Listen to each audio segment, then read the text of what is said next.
ፍቅር እስከ መቃብር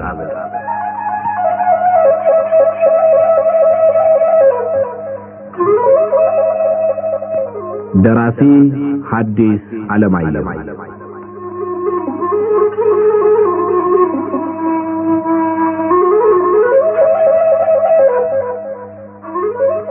ተራኪ ወጋየሁ ንጋቱ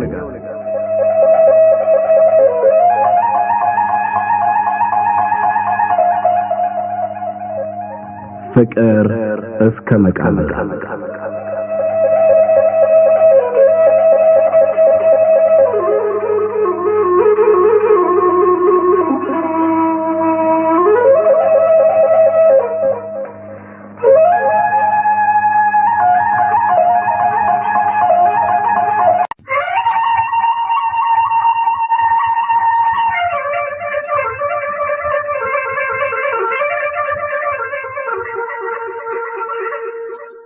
ጎጃም ዳሞት አውራጃ ውስጥ መንኩሳ በምትባል ሀገር ቦጋለ መብራቱ የሚባሉ ብዙ ዘመን በብቸኛነት የሚኖሩ ሰው ነበሩ።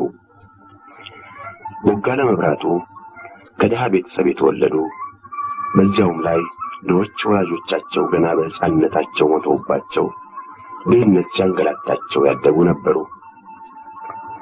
ትንሽ ከፍ እንዳሉ መጀመሪያ የፍየልና የጥጃ እረኛነት እየተቀጠሩ በኋላም እጃቸው እርፍ ለመጨበጥ ያህል መበርታት ሲጀምር ግብርና እየተቀጠሩ ይኖሩ ነበር።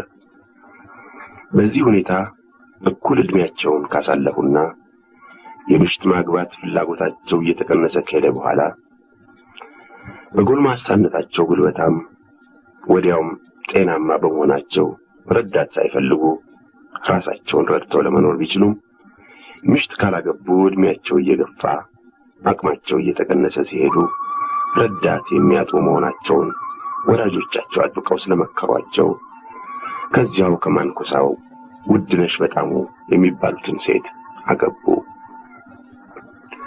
ወይዘሮ ውድነሽ 3 ባሎች በተራ አግብተው 3ቱም ስለሞቱባቸው ባል ፈርቷቸው እሳቸውም ዕድላቸውን ፈርተው ባል እንዳይመጣላቸው ተስፋ ቆርጠው ቢመጣም እንዳያገቡ ወስነው ተቀምጠው ነበር።